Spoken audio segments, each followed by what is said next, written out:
à toutes et merci d'être parmi nous aujourd'hui. Et bonjour à ceux qui sont en visio aussi, puisqu'on a, je crois, une vingtaine de participants qui nous regardent. Cette table ronde a fait partie d'un cycle qu'on a nommé Osons parler de ce qui fait peur. Donc, on se doutait bien qu'on va parler d'un sujet qui fait peur, mais qui peut aussi donner de l'espoir. Et c'est un sujet qui est à la fois essentiel, mais encore très tabou. Donc, c'est aussi pour ça qu'on a décidé de consacrer une table ronde. Fermer sa structure, c'est jamais une décision très facile. C'est souvent vécu comme un échec. Il peut y avoir une culpabilité vis-à-vis des équipes, des bénéficiaires, des partenaires. Et pourtant, parfois, ça peut aussi être un acte de lucidité, de responsabilité ou de fidélité par rapport aux valeurs qu'on porte. Donc aujourd'hui, on va vous proposer de changer de regard, de parler de la fermeture pas comme la fin de quelque chose, mais aussi comme le début d'un nouveau chapitre. Et à un moment, tu peux laisser un montage avec tous les apprentissages, les liens et les visions qu'on peut créer avec la structure. L'objectif, c'est pas de donner des recettes toutes faites, évidemment, mais plutôt de partager des expériences, de mettre des mots sur ce qu'on vit. Et j'espère qu'on peut repartir avec un peu plus de clarté et de confiance pour la suite. On aura un temps de questions-réponses, donc n'hésitez pas à les poser peut-être au fil de l'eau sur le chat. Je crois qu'il y a une section questions et on pourra les prendre à la fin. Pour parler de ce sujet, on a la chance d'être entouré de deux intervenantes au regard complémentaires. On a Sylvie Miret qui est coach dans l'association 60 000 rebonds depuis 5 ans et coach professionnel depuis 8 ans. Et on a Sarah Da Silva Gomez, fondatrice de Constant et Zoé, qui a été incubée par Bonalpia lors de sa première promo et fondatrice de Bonso. Merci à toi de venir témoigner aujourd'hui. Donc pour cette première question, peut-être pour toi, Sarah, pour ouvrir nos échanges plutôt sur le temps de la décision, est-ce que tu peux peut-être nous reparler de Constant et Zoé, de son parcours, et puis surtout les contextes, peut-être les étapes charnières qui ont mené à sa fermeture? Oui, bien sûr. Donc, bonjour à tous. Alors, je vous remercie de m'accueillir. Je suis ravie d'être ici. Tout a commencé avec Ronalpia, donc c'est avec nostalgie que je reviens ici. Donc, j'ai effectivement créé Constant et Zoé en 2015. Très rapidement, il s'agissait d'une marque de vêtements pour les personnes en situation de handicap.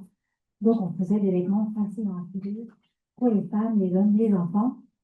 Voilà, c'est une entreprise que j'ai développée pendant près de 10 ans.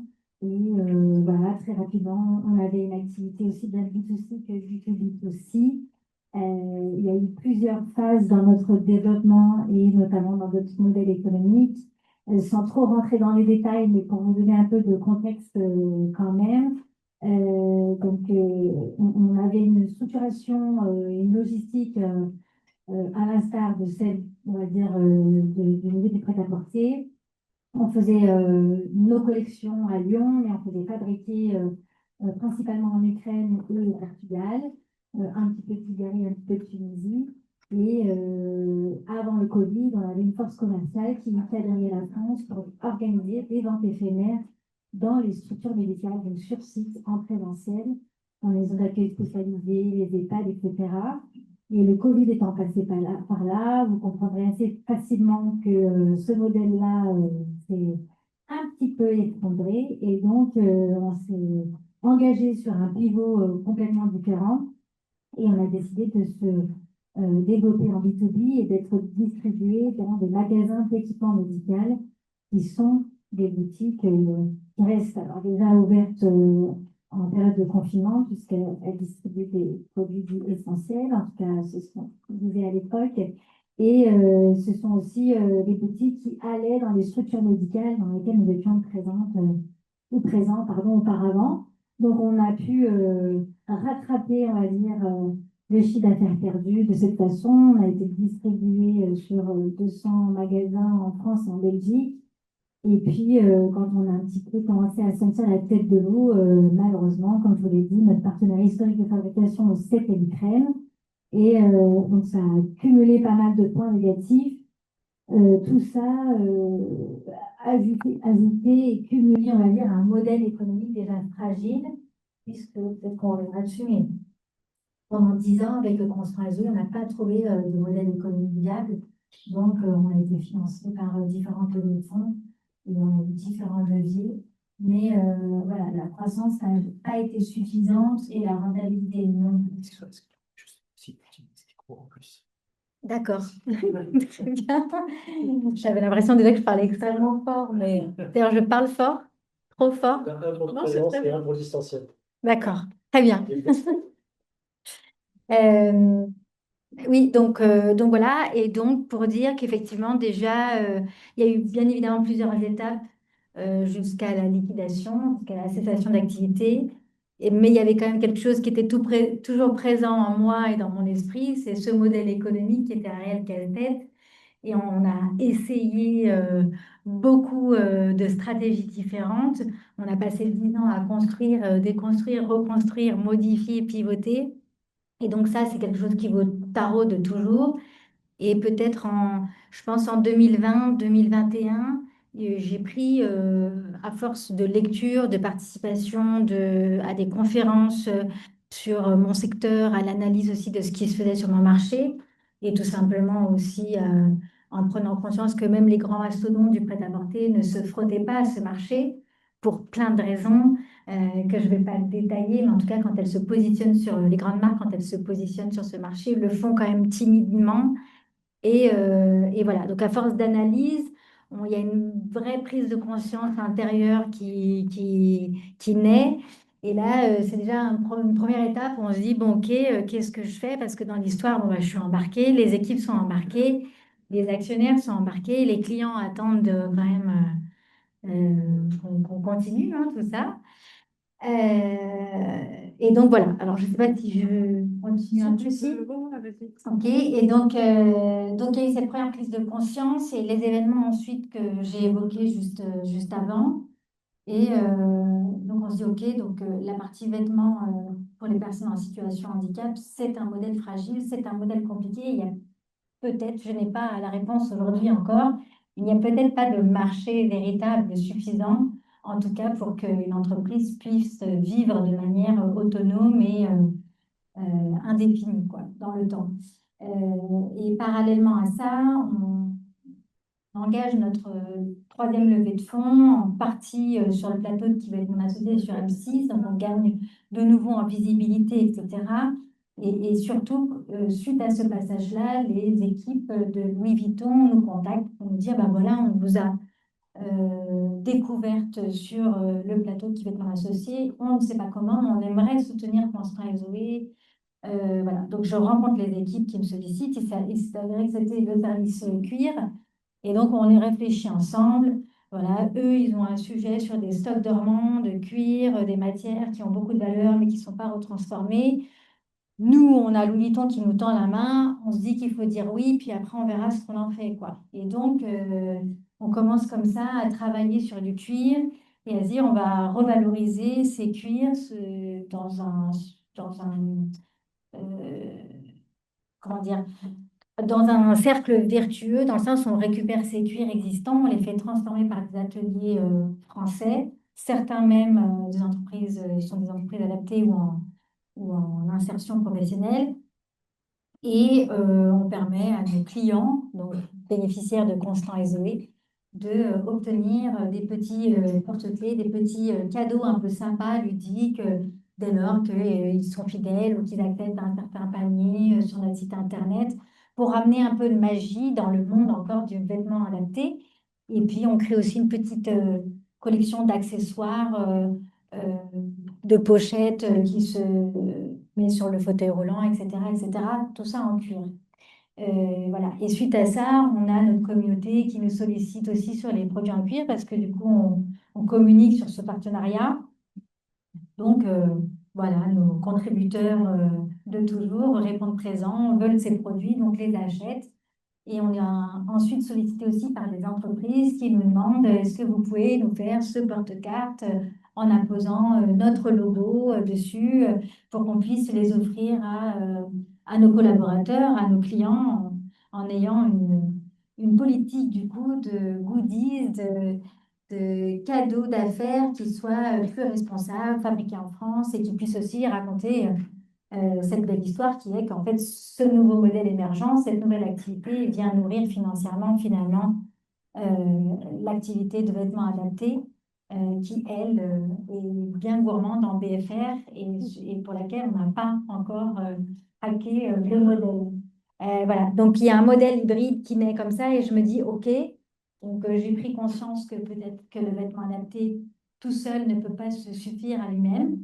J'ai cette opportunité qui arrive et je me dis, bah, c'est l'opportunité en fait. Donc maintenant, l'urgence, parce qu'en attendant, on a quand même une trésorerie qui, qui, qui s'essouffle un peu. L'urgence, c'est d'arriver à fédérer, articuler ce nouveau modèle hybride, à fédérer nos équipes, nos actionnaires, nos clients, sans perdre notre message, en ayant quelque chose qui soit aligné et moi-même aussi, en faisant en sorte que moi-même, je sois alignée avec ce nouveau modèle.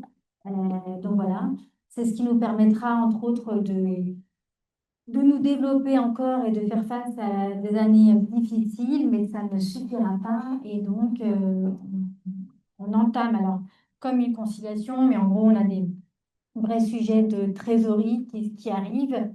On est, je crois, en 2021, par là, 2022. Et donc, il existe plusieurs procédures, des procédures préventives, des procédures collectives. Je crois qu'il y a eu une session sur ces sujets-là il n'y a pas très longtemps ici. Donc, je ne vais pas rentrer dans ces détails, mais c'est des dispositifs prévus par le tribunal du commerce pour venir en soutien des entreprises qui rencontrent des difficultés financières. La conciliation permet de se mettre autour de table avec ses créanciers, ses financeurs pour réfléchir à comment alléger la dette ou en tout cas la restructurer pour redonner un peu d'oxygène à l'entreprise. Je ne vais pas faire une conciliation, on va dire, à point en parler, mais je vais quand même engager en autonomie ces, ces discussions-là avec les partenaires financiers et on va obtenir une franchise de dette de 3, 6, 9 mois, 12 mois selon les dettes, puisqu'on a plusieurs partenaires. Et donc, ça nous redonne un peu de souffle pour nous déployer, mais l'inévitable arrive et je dis, OK, là, il faut tirer la sonnette d'alarme. Et j'organise un comité d'urgence avec nos actionnaires pour dire, bon, voilà, c'est compliqué. Et c'est l'un de nos actionnaires qui m'explique qu'il existe des procédures collectives, notamment le redressement judiciaire et notamment la sauvegarde. Et c'est là où j'entame l'ouverture d'une procédure de sauvegarde, puisqu'à ce moment-là, on est en danger, mais on n'est pas en cessation de paiement. Donc, on n'a pas l'obligation, ni on n'a pas le droit d'accéder au redressement judiciaire, mais on peut se mettre en sauvegarde, ce qui permet, encore une fois, de geler les dettes passées, de se prémunir des remboursements sur un temps donné, le temps justement de trouver le plan de continuation qui permettra de faire perdurer la structure. Voilà, donc ça, ce sont encore forcément des étapes qui nous rapprochent un peu plus de la fin. Donc voilà, donc il y a plusieurs étapes charnières, effectivement. Merci Sarah. Peut-être pour rebondir sur ce que tu dis, Sylvie, toi dans ton activité de coach, c'est quoi les freins que tu rencontres le plus fréquemment chez les dirigeants au moment de la fermeture? Oui, alors bonjour à tous, merci de m'accueillir. En fait, dans mon activité de coaching, effectivement, quand on commence à rencontrer des difficultés, en fait, et la fermeture est une sacrée difficulté. Il y a souvent différents freins. D'abord, il y a parfois du déni. On a un peu du mal à accepter la situation. On a peur de l'échec, hein. On vit souvent cette situation comme un échec personnel, donc c'est compliqué d'y faire face. On a un sentiment de culpabilité qui revient aussi assez souvent. On se dit, et si j'avais fait comme ci, et si j'avais fait comme ça, et puis, vient se rajouter aussi d'autres freins. Voilà, on a peur du jugement, du regard des autres. Et ça, tout ça, ça freine la décision. On va dire, même s'il y a une prise de conscience, on a un peu du mal à passer cette étape-là qui est difficile à vivre. Donc oui, on a beaucoup de freins, en fait, quand on est face à ces situations-là. Peut-être, Sarah, est-ce que toi, tu peux nous partager ce qui a été le plus difficile pour toi? Vous avez eu pas mal d'étapes vers cette fermeture, mais est-ce qu'il y a eu un moment difficile et comment est-ce que toi, tu t'es aidé à ce moment-là? Alors, des moments difficiles, on va en faire un choix sur le top 3 des moments difficiles. Moments difficiles, évidemment, chaque audience au tribunal de commerce. Rappeler un ordre, merci. Chaque moment au tribunal du commerce est difficile parce que ça officialise à chaque fois un peu plus le rapprochement du mur. Donc effectivement, ça c'est difficile. Ce qui a été difficile, je pense, c'est de le verbaliser, de le officialiser à la fois auprès de la famille, de l'équipe, des actionnaires. C'est une étape voilà, qui est assez lourde et qui se fait en plusieurs fois en plus. Et puis, ce qui est peut-être difficile aussi dans toute cette période de conciliation, sauvegarde, liquidation, c'est que finalement, on a des niveaux de communication qui sont très différents parce que le public auquel on s'adresse n'a pas à avoir, entre guillemets, toutes les informations au même moment. Il faut réfléchir au niveau de sa stratégie de communication, qu'elle soit interne ou externe, mais que ce soit euh, de faire le choix de dire des choses aux actionnaires, de dire des choses aux équipes, de dire des choses aux clients. Euh, c'est assez, c'est assez compliqué à gérer et surtout parce que nous-mêmes, on n'a pas 100% du niveau de communication et des informations à transmettre. Et nous-mêmes, en fait, on est dans le flou. Et c'est un peu compliqué parce qu'on est encore dans la bataille. On doit faire valoir le fait que tout est encore possible.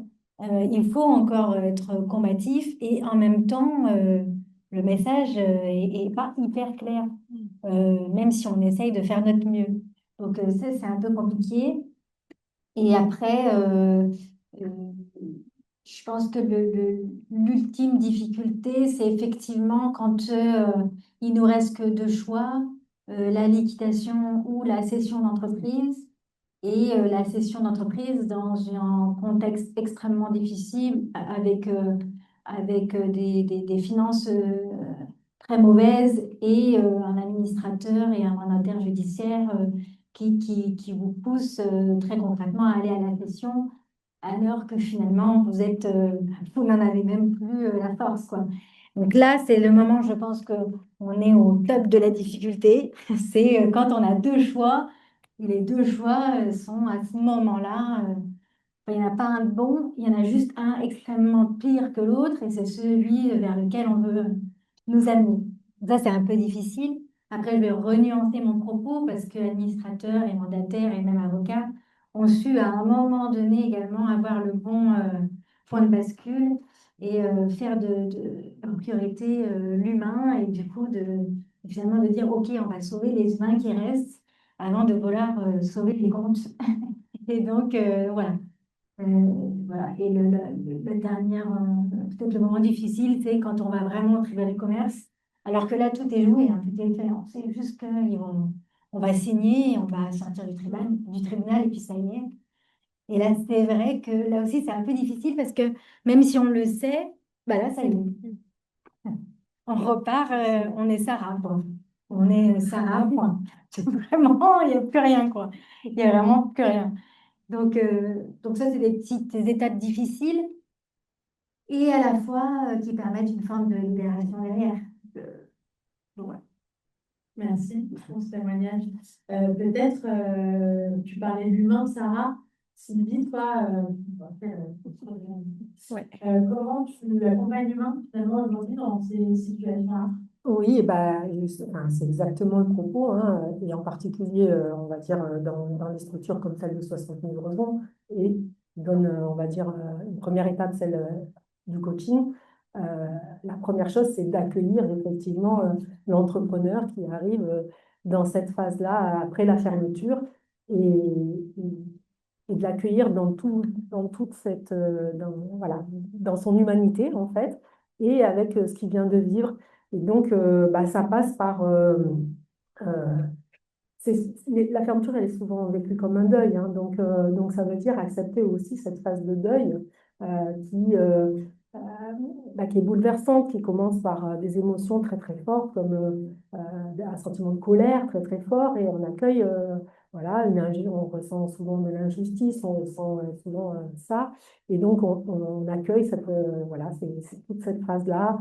Comme je l'ai dit tout à l'heure, les sentiments de culpabilité, de honte et parfois de tristesse qui peut aller voilà, très très loin dans cette forme de tristesse.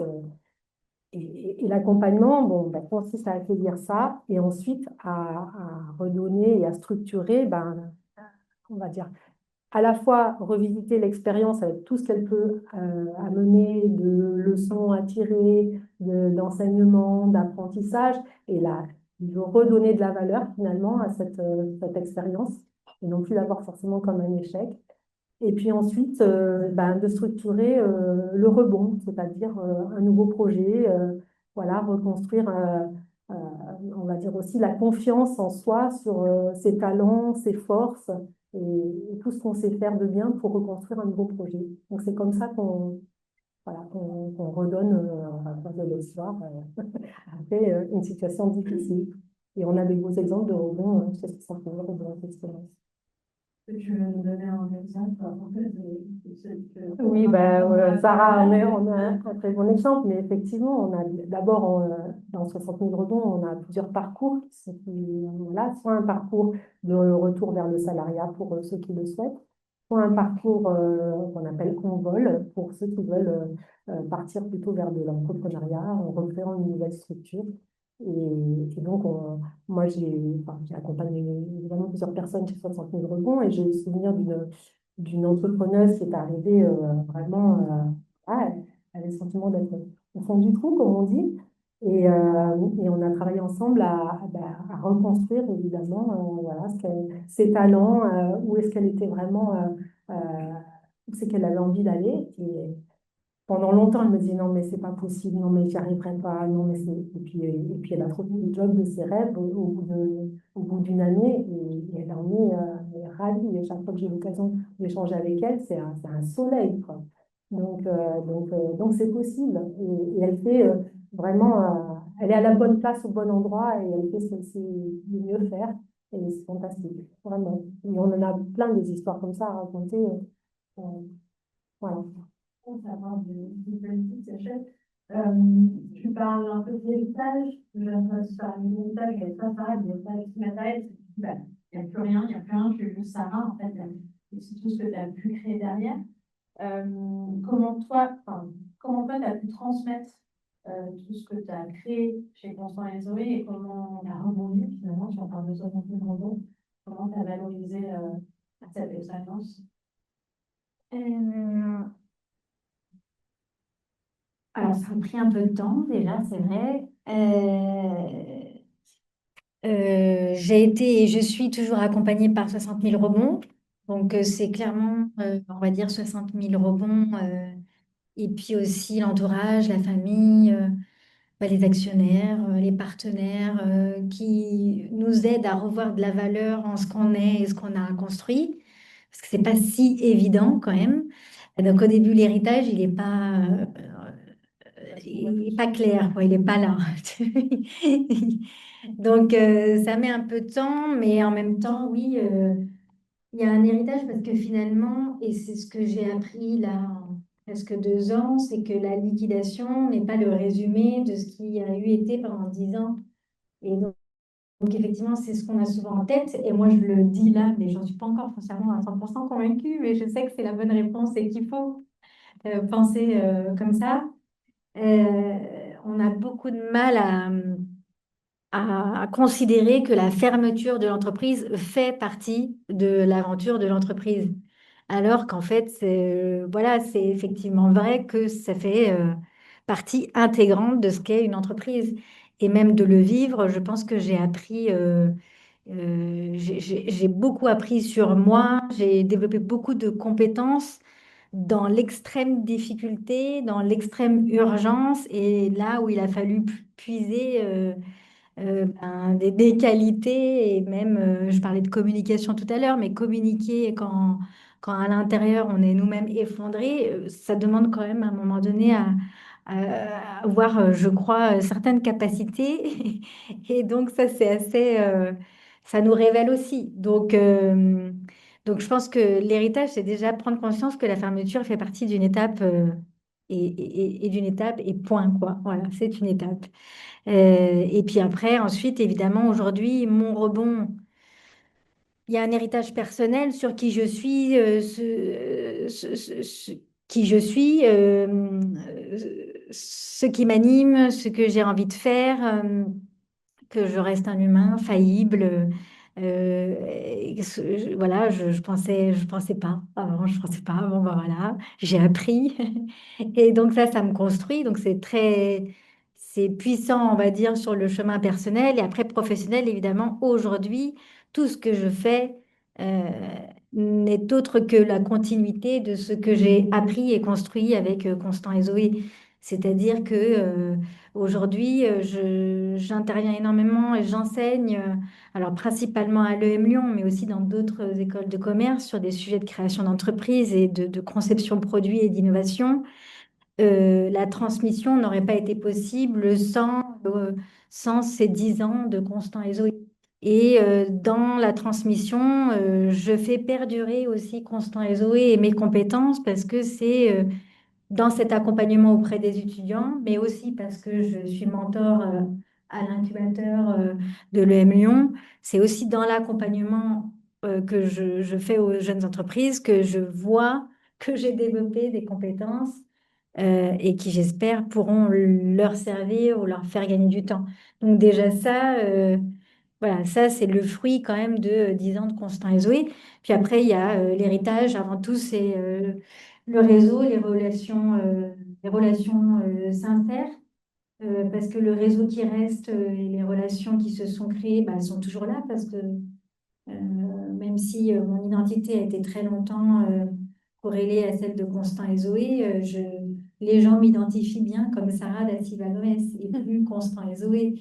Et pourtant, les relations sont toujours là et c'est ce qui fait aujourd'hui ce que j'arrive à faire. Et euh, donc, euh, donc voilà. Et puis également la création de Bonceau, qui est une autre structure et tout simplement qui est la continuité même dans son activité, puisque Bonceau est une marque de cadeaux d'affaires pour les entreprises fabriquée en France à partir de cuir upcyclé. Donc voilà, sans Constant SB, ça n'aurait pas été possible non plus. Voilà. Merci. Donc, on sent les EFI à travers à la fois la Oui, transmission alors et les j'aime pas messages. bien dire ça parce que la page est vraiment tournée et que je le fais autrement, mais évidemment que bah, les racines de Bonceau, c'est sûr que c'était déjà au sein de Constant SG qu'elles ont commencé à prendre, quoi. Super.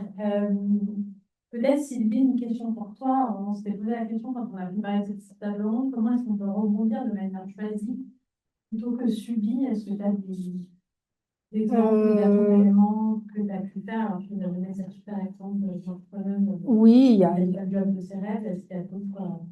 effectivement, il y a comment dire, ce qui est important, c'est de revisiter, comme tu l'as dit aussi, Sarah, voilà, la situation, euh, on va dire, de fermeture d'une structure et et d'en tirer des enseignements pour soi d'abord, comme tu dis, sur la connaissance de soi, sur voir comment on est capable de réagir dans ce contexte-là.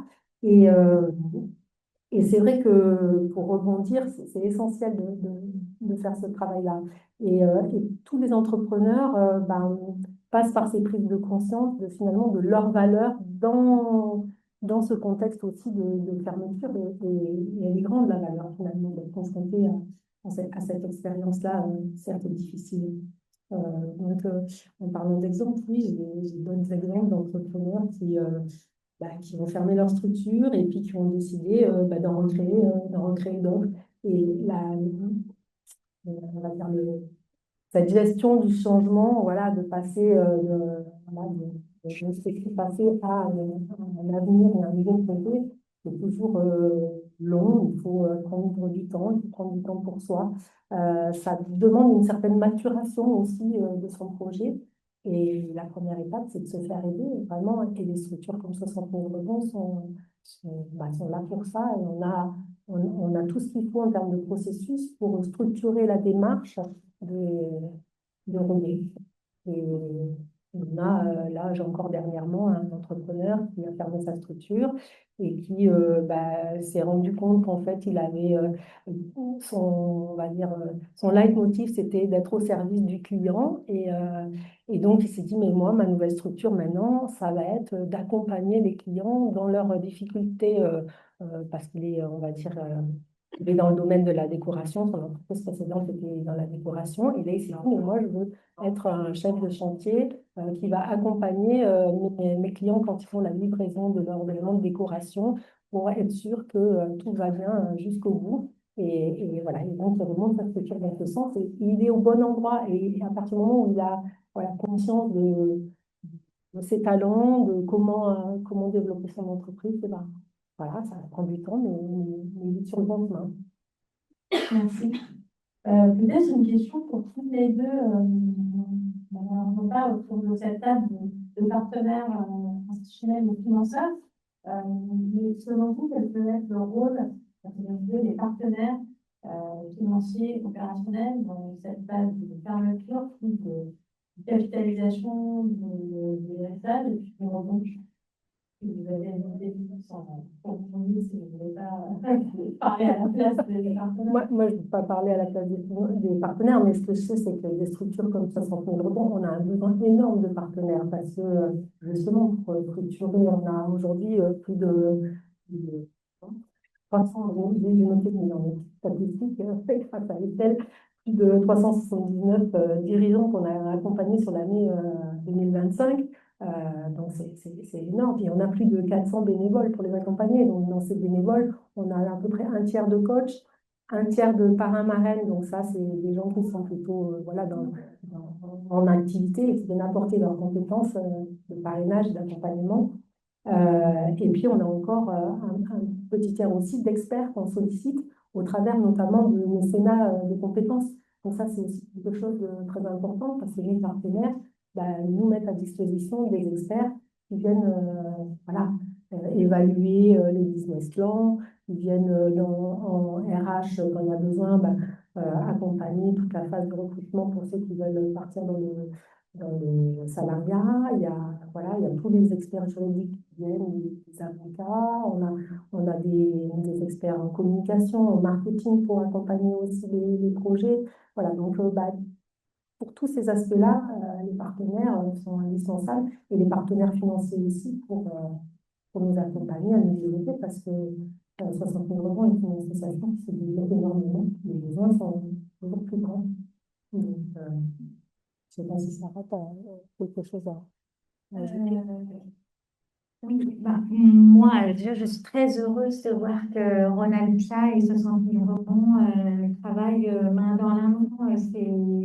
Je veux dire, c'est pas dans le scope de base d'un incubateur de s'inquiéter de ce qui se passe quand ça va moins bien de prime abord. Et c'est souvent ce qui se passe, notamment les incubateurs accompagnent jusqu'à l'envol et puis après, bonne chance. Et c'était très bien jusqu'à présent que ça se passe comme ça. Moi, je suis vraiment ravie de voir que non, Ironalpia fait partie des premières structures, des premiers partenaires à me tendre la main à l'annonce de l'arrêt de Vincent et Zoé. Et je suis tombée des nues parce que du coup, ça, avec la qualité de l'accompagnement que m'a toujours réservé Ronalpia, mais je me suis dit, c'est pas du tout leur rôle.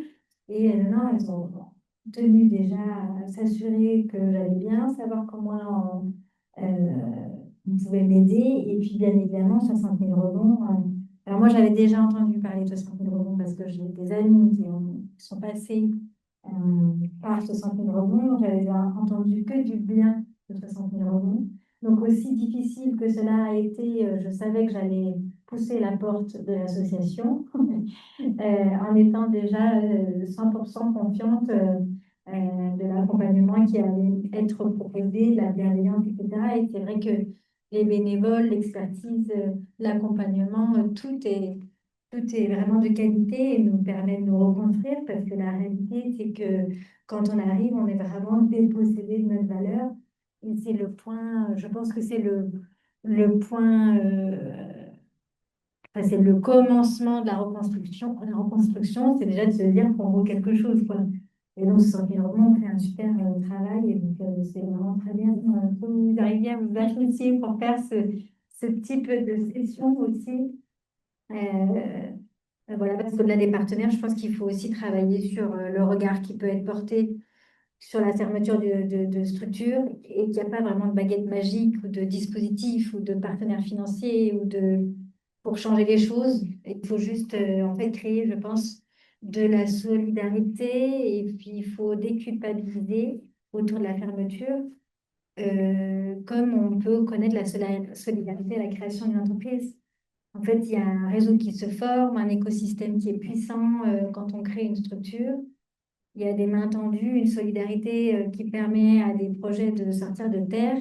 Et je pense que finalement, si on pouvait euh, redonner de la lumière aux entreprises qui sont en difficulté, on aurait davantage de solidarité, peut-être de mains tendues, et peut-être que cet effet-là permettrait de sauver ce qui peut être sauvé dans ces moments un peu difficiles.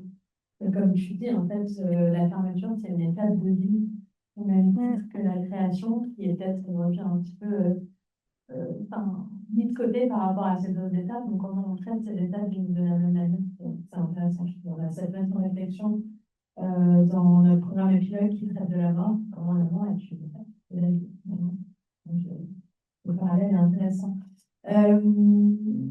Peut-être pour clôturer, si vous avez, voilà, si vous avez d'autres choses à ajouter, euh, avec grand plaisir, mais j'avais une question de fin auquel vous pourrez rajouter évidemment ce que vous voulez, mais quel message vous aimeriez transmettre aux dirigeants et aux dirigeants qui traversent actuellement cette étape, qui nous regardent peut-être? Est-ce que vous avez voilà, un bon conseil, ou un mot, ou un message à transmettre? Oui. Moi, en quelques mots, on l'a déjà dit, ce n'est qu'une étape. Donc voilà, il y a une lumière au bout du tunnel. Donc et surtout, ne restez pas seul. Il y a énormément de structures d'aide aussi dans cette phase-là. Donc vraiment, ne restez pas seul parce que le sentiment d'isolement dans cette phase-là, il est très très fort. Et venez pousser la porte de 60 millions, on est là. Vous avez plus de 400 bénévoles qui sont prêts à nous aider. Merci.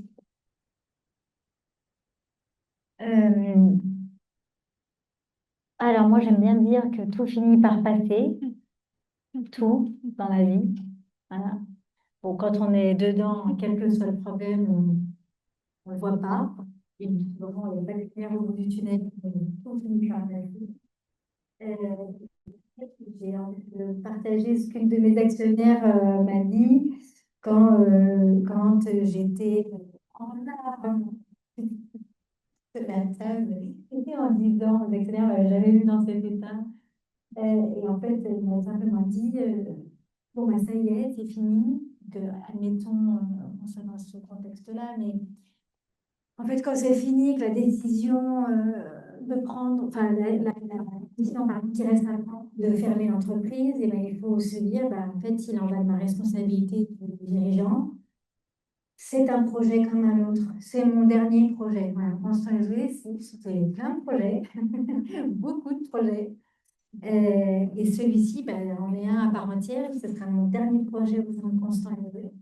C'est de fermer du mieux possible avec les cartes que j'ai en main et en espérant qu'il y ait le moins de cartes possible et finalement en essayant de sauver ce qui reste à sauver. Et en fait, encore une fois, ce qui reste à sauver, c'est les équipes et soi-même. Donc en fait, c'est juste ça, c'est de se dire, OK, bon, ben, maintenant j'ai X mois devant moi, je vais prendre mes responsabilités jusqu'au bout, je vais retrousser les manches et je vais fermer correctement en essayant d'avoir le sourire dignement pour me retourner et me dire, bon, ça c'est fait, c'est pas trop mal fait. Donc voilà, pour moi, ce serait plus de dire, il faut sauver ce qui reste à sauver. Et c'est le plus important, c'est les équipes et c'est soi-même. Super fin. Merci beaucoup, Sarah. Merci, Sarah et Sylvie. Merci, Olivier. C'est hyper riche.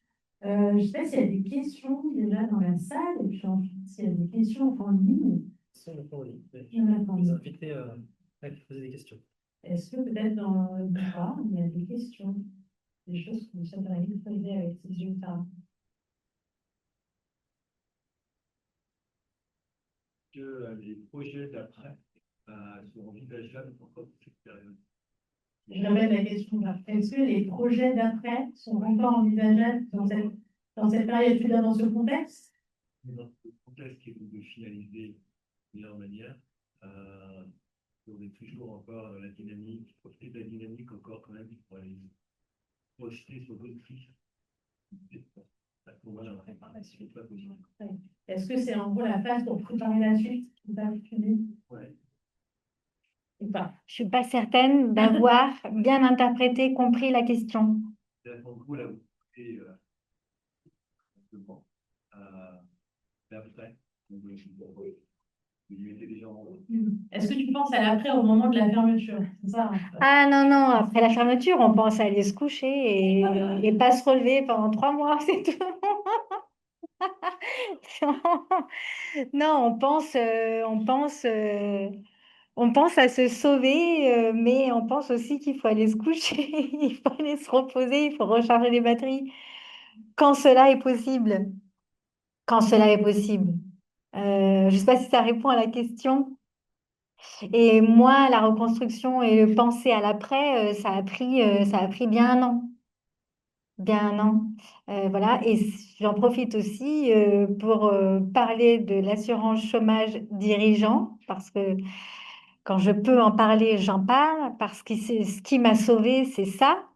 Ça devrait être obligatoire. L'assurance chômage dirigeant, c'est pour les présidents des SAS, les gérants TNS des SAS, c'est pour tous ces dirigeants qui ne cotisent pas à l'assurance chômage. Et quand le rideau tombe, c'est d'une violence sans nom. Et j'ai eu la chance, moi, d'avoir été bien conseillée quand ça allait bien chez Constant et Zoé, et quand j'aurais pas imaginé une seconde pouvoir avoir besoin de ce dispositif. Et heureusement que j'ai cotisé pendant peut-être plus de 4 5 ans, mais ça m'a permis justement d'aller me coucher et d'avoir ça en moins comme stress et de pas être confrontée à devoir prendre un job alimentaire 48 heures après la fin alors que on n'est pas en état psychologique et physique pour quoi. Voilà. Donc ça a pris un an et puis maintenant, ben, on construit tranquillement. Est-ce que j'ai répondu à la question? Oui. Bon. Une question, une question. Ah, une question d'Arthur. Question. Comme Sarah, dans tous les thèmes qu'elle peut trouver à ce moment-là, je suis plutôt à en tant que personne. Tu peux nous partager ce qu'elle a fait du bien au moral et qui sort peut-être un peu de l'aspect entrepreneurial, donc chimie ou des fois, mais plutôt à titre personnel, ce qui t'a fait du bien. Et est-ce que dedans, tu as trouvé des formes de soutien un peu insoupçonnées tu vas me dire, je pensais pas que ça allait vous apporter quelque chose d'autre. En fait, ça m'a aidé à traverser ça. Peut-être lors de la culture, de personne. Voilà. Ouais, je me dis que on sort de sa boîte, qu'il y a d'autres entrepreneuriat qui font du bien. Voilà. Je me permets peut-être juste pour le. Ah, super.